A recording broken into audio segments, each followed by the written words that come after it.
On se retrouve dans cette vidéo pour une remédiation dans un contexte d'examen en fin de secondaire.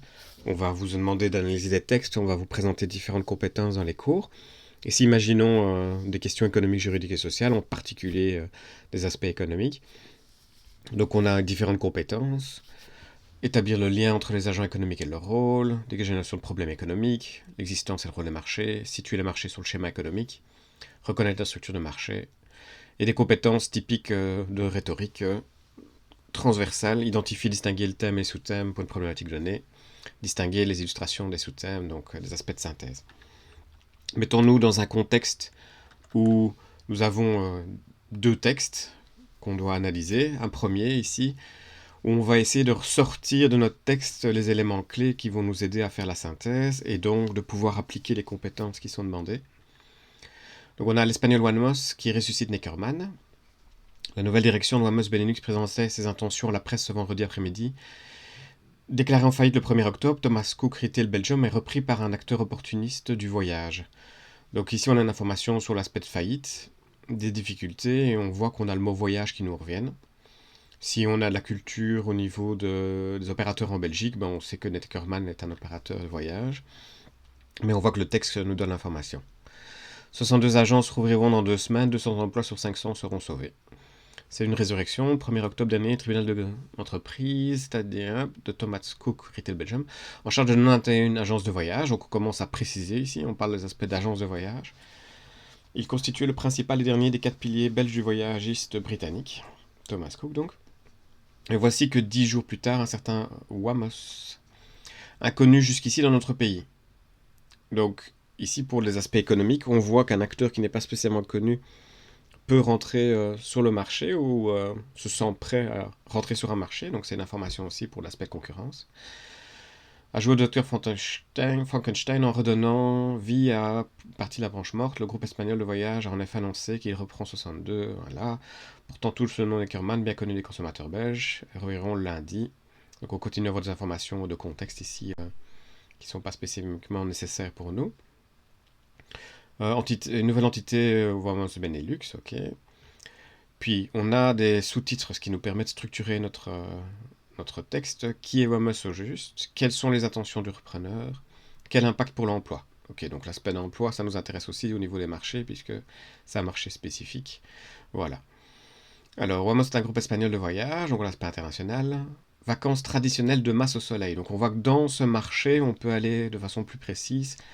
Pas n'importe quel type de vacances, on peut avoir des vacances traditionnelles de masse au soleil comme un certain Thomas Cook. Il dispose d'un réseau d'agences en Espagne et au Portugal. Il suit la tête d'une activité tour opérateur. Donc on a une nouvelle information ici, l'aspect tour opérateur, si on le sait ce que c'est ou pas. En tout cas, on voit que c'est une activité. Dont les packages vendus dans ces agences en Espagne et au Portugal sont principalement orientés vers les Caraïbes. Pour acheminer ses clients, le groupe possède sa propre compagnie aérienne. Donc ça, c'est une autre information au niveau économique intéressante aussi. C'est qu'on peut avoir un avantage en tant que groupe économique, éventuellement d'avoir sa propre compagnie aérienne. Voilà. Vamos vend également des circuits en Europe qui ont une certaine réputation. Donc aussi au niveau de l'aspect de concurrence, pour entrer sur le marché, avoir une réputation pour être un élément qui nous intéresse. Groupe Vamos appartient très majoritairement à Springwater Capital, ce fonds d'investissement. Alors donc là, on est sur un autre marché. On voit comment Vamos peut retrouver des fonds. Donc on est sur le marché des capitaux, basé à Genève, suite au rachat du voyage espagnol, alors en difficulté.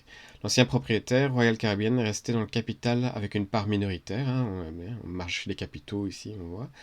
Springwater Capital ensuite procédé à des acquisitions au Portugal, offrant ainsi une assise plus large à Vamos. Celui-ci est en bonne forme avec un chiffre d'affaires dépassant le milliard d'euros, dont 680 millions réalisés rien qu'en Espagne. Donc on voit que pour l'aspect rentrer dans le marché, il y a quand même des gros acteurs qui sont présents. Pour les aspects d'atomicité, ce sera intéressant plus tard. Quelles sont les intentions du repreneur? On pourrait s'attendre à ce que Wamos vende ses propres packages sous la marque Neckermann, mais ce n'est pas son intention. Les 62 agences ressuscitées seront appelées à commercialiser des séjours, des nuitées d'hôtel, des billets d'avion et des tours d'opérateurs touristiques comme Corendon, Pégase, etc.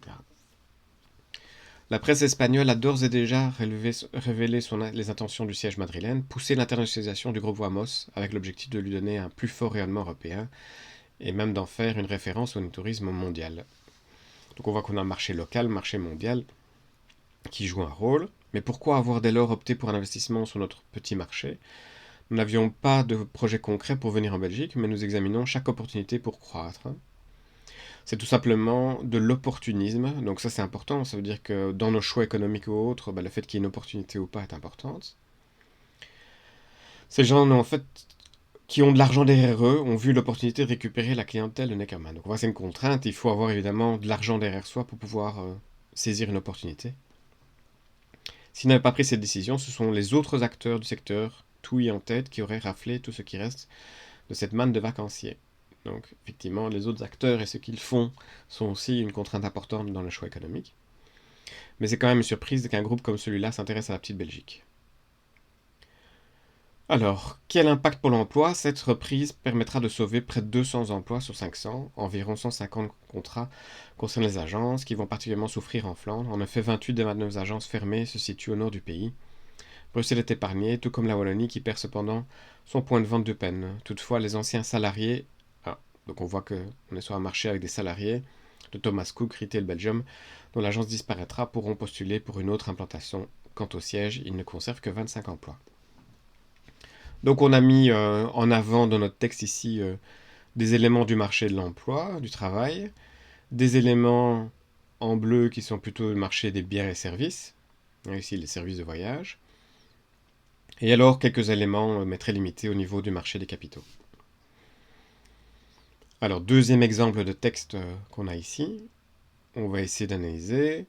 Donc Pierre Endurant, trader français qui gagne gros quand le pétrole s'effondre. Évidemment dans ce genre de cas, soit vous avez accès à Internet et vous pouvez aller faire une recherche sur Internet pour vous demander si le terme trader est un terme qui doit être connu ou pas. Donc ici, si vous avez Internet, vous faites trader, pétrole, pour aller directement voir de quoi il s'agit. Donc consiste à prendre des positions à la hausse, à la baisse sur les cours. Donc on a ces informations qui sont là. C'est la même chose pour les aspects de voyage. Donc on pouvait aller voir, réserver un voyage, quelles sont toutes les possibilités. On voit qu'on a énormément de possibilités pour aller réserver un voyage, qui est intéressant aussi. Donc si vous n'avez pas ça, vous n'avez pas spécialement prendre ça en compte. Vous demandez au professeur ou vous faites votre recherche si vous avez accès à Internet dans le cadre du test ou du travail que vous devez faire. Le trader français, gestionnaire d'un fonds d'investissement spécialisé dans le pétrole, donc ça se confirme que c'est bien le pétrole qui est le sujet de notre texte, a vu venir dès février l'effondrement des cours du brut. Donc on a du vocabulaire ici, on parle de brut, avertissant même sur la possibilité d'un prix négatif. Donc l'évolution des prix est un élément clé dans notre texte. Des prémonitions lucratives. Donc il y a bien anticipé, il y a moyen donc en tant que trader de se faire de l'argent. Il doit y avoir une façon sur ce marché en tout cas d'avoir une partie des marges qui arrivent au niveau du trader. Il n'y a pas de limite à la baisse des prix négatifs sont possibles, écrit le fondateur. Quelques heures avant que le cours de la référence américaine du brut ne passe effectivement sous 0$ une première. Le baril de WTI, donc on a un nouveau élément de vocabulaire, vient alors d'effacer en quelques semaines les 60$ qu'il valait en début d'année sur le marché de New York, et son cousin européen, le Brent, encore du vocabulaire, ne va guère mieux. Dans le même temps, Endurant Capital enregistre une performance à 3 chiffres pour l'avoir anticipé dès février, avant l'effondrement du trafic aérien et la fermeture des économies à travers le monde. Donc ici on est dans un contexte qui est intéressant puisque c'était avant le Covid, ou au début du Covid, et donc ce sont des situations exceptionnelles, mais qui ont mis en évidence des phénomènes économiques qui sont connus. Le plus beau coup de sa carrière est un virage de 180 degrés pour celui qui pariait encore au début de l'année sur une envolée des cours de l'or noir. L'agence financière Bloomberg place d'ailleurs sa société de gestion, dotée d'environ 800 millions de dollars sous gestion, dans la liste des 11 qui s'en sortent le mieux au pire de la crise. Donc ici on n'a pas vraiment d'informations spécifiques avec un autre acteur, c'est plutôt on précise des informations sur notre trader, et dans laquelle les 3/4 des 1500 fonds scrutés ont perdu de l'argent à cause du choc économique de la pandémie. Donc apparemment il y a beaucoup de fonds qui interviennent ici dans ce marché. Quand je sens qu'il y a un gros changement en matière de demande et d'offre, voilà, ça tombe bien ici, l'offre et la demande forcément c'est quelque chose qui nous intéresse au niveau économique, je l'analyse en détail et j'essaye de quantifier son impact sur les prix. Très tôt, il acquiert la conviction que le Covid-19 serait dur à arrêter, qu'il y avait une possibilité de fortes mesures de confinement partout dans le monde. Le trader, c'est notre mot de vocabulaire ici, anticipe la réaction en chaîne qui s'est déroulée depuis sur le marché pétrolier. Chute de la demande, surplus, stockage en catastrophe, poussant les réserves à leur limite, effondrement des cours. Donc on a un phénomène spécifique ici du côté offre et demande. Donc avoir un surplus de production au niveau de l'offre, de devoir stocker en catastrophe des réserves, et les réserves qui arrivent à la limite, à la demande, une fois qu'on a assez en réserve, on ne va pas demander encore plus de production derrière. Il table désormais sur une légère hausse des prix estimant suffisantes les coupes volontaires et involontaires des pays producteurs. Voilà, sport de compétition, ce n'est pas la première fois que le financier de 43 ans vampirise les cours de l'or noir, un nouveau mot de vocabulaire, on avait WTI, Brent, or noir, le brut. En pleine crise financière de 2008, le fonds qu'il vient de lancer affiche une performance de 200%, etc. Les cours du pétrole, donc on a bien pas de doute ici qu'on était bien sur l'aspect pétrole, chute de moitié en quelques mois. Il lui arrive néanmoins de boire la tasse en 2018, peu avant fermeture de son premier fonds, etc. Donc on ne fait pas que gagner de l'argent. Fils de fonctionnaire, l'Axo avait au grand gabarit a passé une partie de son enfance sur l'île de Réunion, etc. Il embauche par la suite, là on est de nouveau dans le marché du travail, deux champions olympiques de natation, diplômé en mathématiques appliquées à Nissa. Puis en finance, HEC s'intéresse au métier de trader qui touche un peu à tout, finance, macroéconomie, etc. Donc le profil des collaborateurs a un rôle important. Retrouve un profil assez similaire, etc. Et se rapproche du pétrole, donc on est bien sûr. Donc ici, il n'y a pas de doute dans notre texte que le pétrole était un sujet clé pour ce texte. Tous les coups sont permis, il rejoint leur salle de marché, a intégré Bank of America, puis etc. etc. Évoque le féminin, les rumeurs évoquent un bonus à 20 millions de dollars. 2007, le trader vend suffisamment pour réussir tout seul, blablabla. Donc on a toutes des informations toujours sur l'aspect du profil des gens et on est arrivé au bout de notre texte.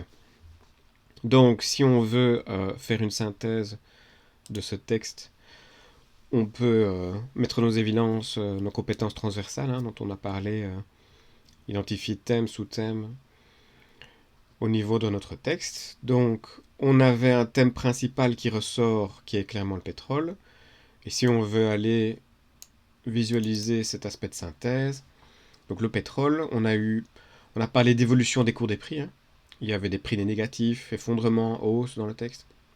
Les intervenants, ici on a les traders, sociétés de gestion, pays producteurs. Donc ça c'est intervenant par rapport en tout cas à notre marché du pétrole. On pourrait ajouter Bloomberg qu'on a vu, mais c'était plus sur les sociétés de gestion. Là c'est un autre thème. On a différents marchés, New York, Europe, en tout cas c'est ceux qu'on nous a identifiés dans le texte. Évolution côté demande et évolution côté offre. Donc on a vu l'effondrement de trafic aérien qui a une influence, fermeture des économies, les réserves qu'ils ont. Côté offre, on a parlé de surplus, stockage en catastrophe, coupe volontaire et involontaire des pays producteurs. Donc pour le stockage, on peut parler aussi côté demande. Impact de la finance, anticipe les évolutions de prix, peut parier à la hausse ou à la baisse. Donc ça c'est le cœur de notre sujet ici, de notre texte, ce qui est apporté par notre texte. Et un vocabulaire spécifique, brut, Brent, or noir, baril de WTI, etc. Donc sur base de ces informations, on va aller rechercher de nouveau nos compétences qui étaient identifiées. On se rappelle au niveau interdépendance entre les agents et le rôle de la monnaie. Par exemple, sur un bien, on peut avoir différents intervenants, des circuits très longs parfois. Dégager la notion de problème, la question est toujours de qui prend des choix. Lister les choix, y compris le statu quo, à ne pas faire. Pourquoi ne pas tout choisir? Situer le marché sur le schéma économique, donc il faut avoir une vision du marché économique. Bien voir avec le professeur, il existe des versions avec 6, 5 ou 4 acteurs pour simplifier, puisque les banques sont quand même une sorte d'entreprise. Les organisations sans but lucratif peuvent être assimilées à des extensions de ménages ou éventuellement même dans des modèles, des sortes de mini-organisations. Identifier l'existence et le rôle des marchés. Donc typiquement, on va aller regarder le marché des biens et services. Souvent, ça concerne les entreprises et les ménages, avec des aspects d'importation ou pas. On a le marché du travail. Classiquement, un ménage qui offre leur force de travail et en échange, ils ont une rémunération. Le marché des capitaux, cas classique, prêt d'argent par exemple à une entreprise et on va payer les intérêts et faire le remboursement. Puis reconnaître la structure de marché concurrence parfaite. est un élément de base pour identifier dans quelle structure de marché on est, quelles conditions, atomicité, entrée libre, homogénéité, transparence. Sur base de ça, on analyse nos situations, en identifiant bien quelles conditions on est occupé à analyser, en faisant le lien avec le texte, et puis de là, reconnaître la structure, est-ce qu'on est en monopole, oligopole, ou une situation plutôt de concurrence parfaite, concurrence monopolistique, s'il y a une différenciation au niveau des produits, avec des situations très rares de type monopsone ou de monopole bilatéral. Et là-dedans, donc, avec cette grille-là, on va essayer d'aller situer notre marché quand on analyse notre texte. Donc, appliquons sur les textes qu'on a analysés. On regarde ça. Si on est sur les voyages, ben on n'est pas avec des biens, là on est plutôt avec des services.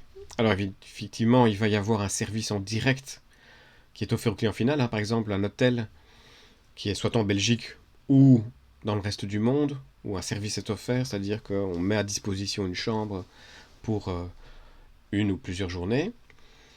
Et puis on a des circuits apparemment assez longs aussi au niveau de ces services, qui est le service de réservation, de trouver son séjour, son vol, etc. Où on peut avoir une agence de voyage, un groupe de voyage derrière qui peut aider, et puis derrière les compagnies qui vont offrir les différents services, hein, faciliter aussi la réservation. Et tout ça, ça va être des services qui vont être facturés aussi en pratique aux agences de voyage. Si on prend un circuit plus court, ben, avec une agence de voyage qui elle-même a ses liens directs et qui va les réserver, évidemment pas évident de se lancer dans ce genre de service, puisqu'il faut avoir un contact avec tous les lieux de séjour et toutes les compagnies aériennes, avoir tout leur système de réservation, et probablement un des gros éléments qui fait disparaître ces opérateurs, hein, c'est très concurrentiel et c'est pas évident à gérer. On a vu sur internet qu'il y avait plein d'offres. Et donc on a effectivement la possibilité pour notre client d'aller en direct, d'aller réserver directement à l'hôtel, d'aller directement réserver sur le site d'une compagnie aérienne, etc. etc. Ou d'avoir un groupe qui a des hôtels et des avions. Et donc, le contact est vraiment direct entre le client final et l'offre. Si on regarde sur le pétrole, là, on est avec un bien. Hein, donc, c'est pas parce que c'est liquide que ce n'est pas un bien. On peut le stocker, on peut le toucher, etc. Donc, c'est bien un bien, c'est matériel. Et là, on a des schémas qui sont a priori très longs, jusqu'au moment où le client final aura de l'essence, du mazout ou autre. Et on voit uniquement une information supplémentaire qu'on peut ajouter quand on répond à ce genre d'analyse de texte. C'est qu'en tout cas, sur base du texte qu'on a, on a les traders et les sociétés de gestion qui peuvent intervenir, et d'une certaine façon, ils reçoivent de l'argent. Et on est bien à cheval entre le reste du monde et l'entreprise, les entreprises de notre économie dans ce cas-ci. Alors, dégager la notion de problème économique. Prenons l'exemple avec le voyage. Pour Wamos, il y a différents choix. Hein, on peut en lister beaucoup, mais en tout cas, soit reprendre Neckermann ou pas, s'installer en Belgique avec ses propres agences, hein, ça aurait été un autre choix, ou ne pas s'installer tout simplement en Belgique. Ces contraintes, l'existence d'une opportunité, on voit, si l'opportunité n'est pas là, ce serait plus difficile d'aller reprendre Neckermann forcément, c'est pas tous les jours que ça arrive. La quantité de cash derrière soi, hein, c'était clairement mis dans le texte, on l'avait dans notre texte, si on va aller regarder de nouveau, on voit qu'on nous disait, en fait, on nous donnait ce genre d'informations. Hein. Ces gens qui ont de l'argent derrière eux ont vu l'opportunité.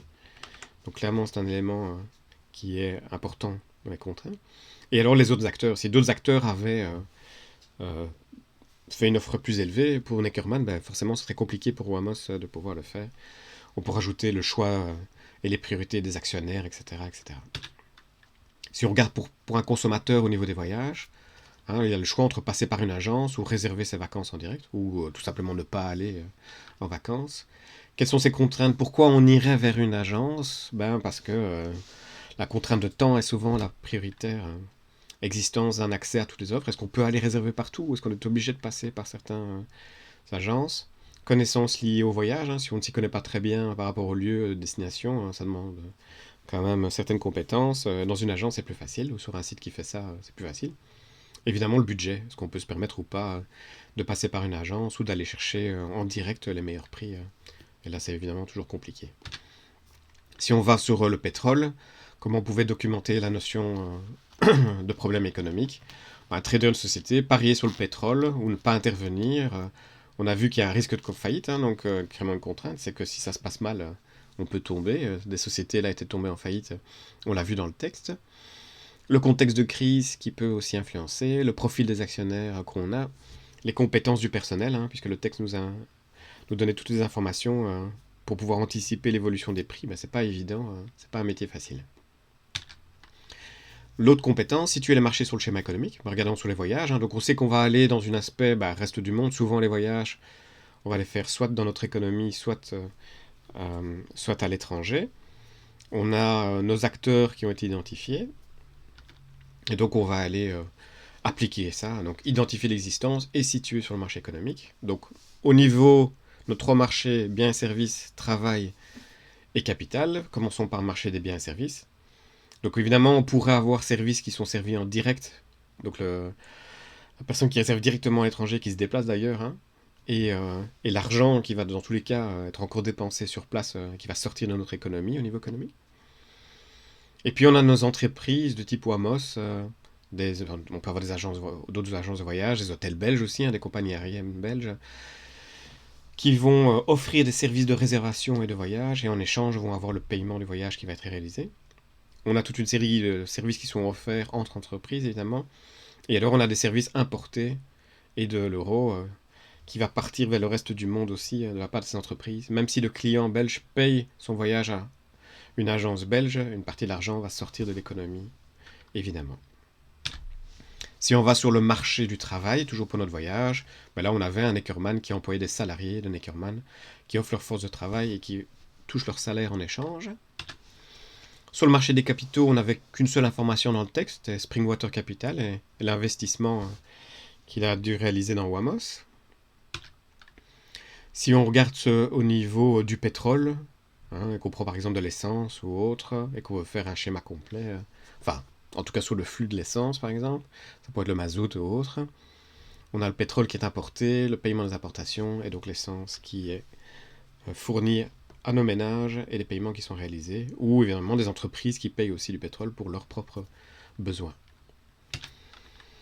Alors, sur la compétence reconnaître la structure de marché, si on prend l'exemple sur le voyage, c'est le plus simple, atomisticité du marché, plein de façons de commander en voyage, ça c'est clair, mais il y a quand même des gros acteurs, on a vu, on a parlé de 600 millions ou plus, mais possibilité d'aller en direct pour obtenir le même vol ou même hôtel, donc ça c'est un marché qui quand même, on sent qu'à cet aspect-là, le fait qu'il y ait des gros acteurs ne fait pas qu'il n'y a pas de compétition, au contraire, puisqu'on en a même un qui faisait faillite là, ou qui a décidé d'arrêter.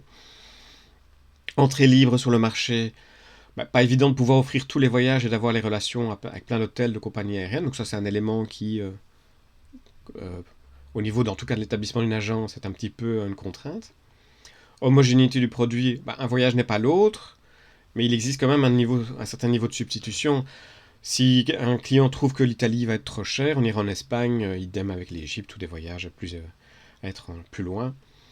On a quand même une situation où les produits sont peut-être pas les mêmes, mais en tout cas on peut facilement substituer l'un à l'autre. On avait pensé qu'on allait faire un voyage en Espagne, puis finalement on va en France par exemple, ou inversement. Transparence du marché et des informations. Là on voit clairement Internet a offert une énorme transparence et un accès élargi à tout, donc là c'est une des grosses évolutions des 20 dernières années, certainement. Donc, si on veut aller reconnaître la structure de marché sur laquelle se trouvent les biens ou services courants, on voit clairement un nombre important d'offreurs, ça se retrouve quasi dans tous les cas, sauf peut-être au niveau du pétrole, là, on a dans le texte des informations au niveau des pays, peut-être qu'avec la culture générale aussi, en fin de secondaire, on sait qu'il y a les pays de l'OPEP ou autres, et donc on a des accords qui peuvent être faits entre les gros offreurs au niveau mondial.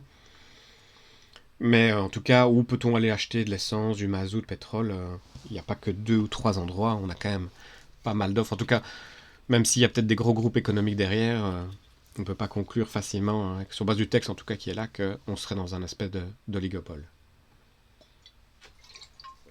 En plus, on a des indices, donc aussi bien pour les voyages que pour le pétrole, on voit qu'on a des prix qui peuvent être cassés ou qui peuvent être diminués, ou des conditions de concurrence qui sont très fortes. Ça va quand même toujours se passer au niveau de situation où il y a beaucoup d'offreurs et beaucoup de demandeurs, en tout cas suffisamment d'offreurs pour ça. Alors au niveau des voyages, évidemment, comment on se différencie Un voyage n'est pas l'autre, donc on est quand même plus proche d'une concurrence monopolistique peut-être ici, même si on voit dans certains cas, si on se prend une situation très spécifique d'un hôtel en particulier, où là, on a une concurrence qui est très proche d'une concurrence parfaite, parce qu'on aura plein d'entreprises qui pourraient éventuellement vendre et relayer un hôtel, y compris l'hôtel en direct d'ailleurs aussi. Donc on a un mélange de circuits courts, circuits euh, longs ou de circuits directs même carrément, la situation. Voilà, c'était la façon dont on pouvait, sur base de 2 textes, analyser les choses et appliquer ces différentes compétences.